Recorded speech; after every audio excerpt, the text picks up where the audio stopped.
বাবার দেনা টাকা পরিশোধ করতে অল্প পুঁজি নিয়ে শুরু করেন রেস্টুরেন্ট ব্যবসা। এক্সট্রাঅর্ডিনারিতে দেখব পরিশ্রমী যুবক সুমনের স্বপ্ন পূরণের গল্প। আমি সবাইকে চাচ্ছি যে অ্যাডভাইস করতে যে আপনারা আপনার রেস্টুরেন্টে হাইজিনিক ভাবে খাবার উৎপাদন করেন, যে খাবারটা আপনার এবং পরিবারের জন্য ক্ষতি হবে না। আমরা আমাদের রেস্টুরেন্টে চেষ্টা করি বেসিক্যালি ছোটবেলা থেকে ইচ্ছে ছিল যে মানুষের জন্য কিছু করার, এবং সেই করার চিন্তা থেকেই উদ্বুদ্ধ হই রেস্টুরেন্ট ব্যবসায় আসা। 2004 যখন ঢাকা কলেজে পড়ি তখনই আমি আমার ব্যবসায় চলে আসি। তো ওইখানে ব্যবসা করার পর তখন আমার ব্যবসার পুঁজি ছিল মাত্র 1.5 লাখ টাকা, স্টুডেন্ট লাইফ ছিল। তো তারপর এখানে দীর্ঘ 2 বছর করার পরে ওই রেস্টুরেন্টের কন্ট্রাক্ট শেষ হওয়ার পরে আমি রামপুরা টেলিভিশনের সামনে আলকাদিরিয়া রেস্টুরেন্টে, এখানে আলকাদিরিয়া নামে রেস্টুরেন্ট স্থাপনা করি। তো এখানে 2006 সাল থেকে 6 জুন থেকে ব্যবসা পরিচালনা করে আসতেছি।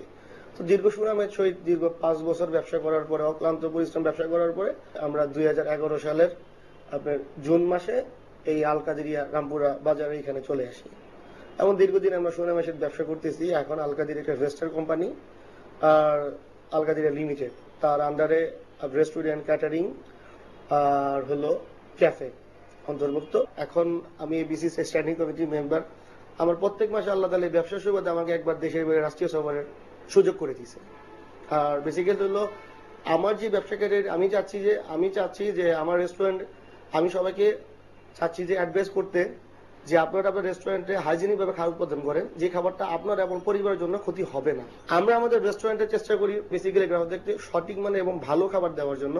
আর আমাদের আলকাদিরিয়া রেস্টুরেন্টের একটা মানে ওই হলো স্পেশালিটি হলো যে আমরা সকল খাবার রান্না করি ফিল্টার পানি দিয়ে, এবং আপনার পানি যদি আপনার মিনারেল হয় তাহলে ফুড পয়জনিং এর কোনো সম্ভাবনা থাকে না।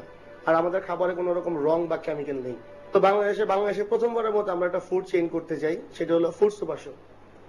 যেটা আমরা বড় বড় সুপার শপ দিকে, যেখানে সকল ব্র্যান্ডের ওয়ার্ল্ডের সবকিছু পাওয়া যায়, বাংলাদেশে কোনো সুপার শপ নাই। তো আমার স্বপ্ন হলো বাংলাদেশে একটা ফুড সুপার শপ করবো, যেখানে ওয়ার্ল্ডের অন্তত 30 দেশের খাবার পাওয়া যাবে একটা ফ্লোরের নিচে।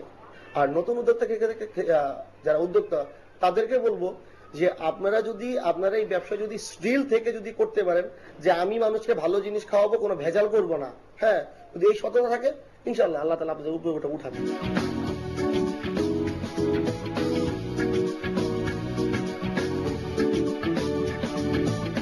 বিজনেস আওয়ারের এই পর্যায়ে নেব বায়েজিদ স্টিল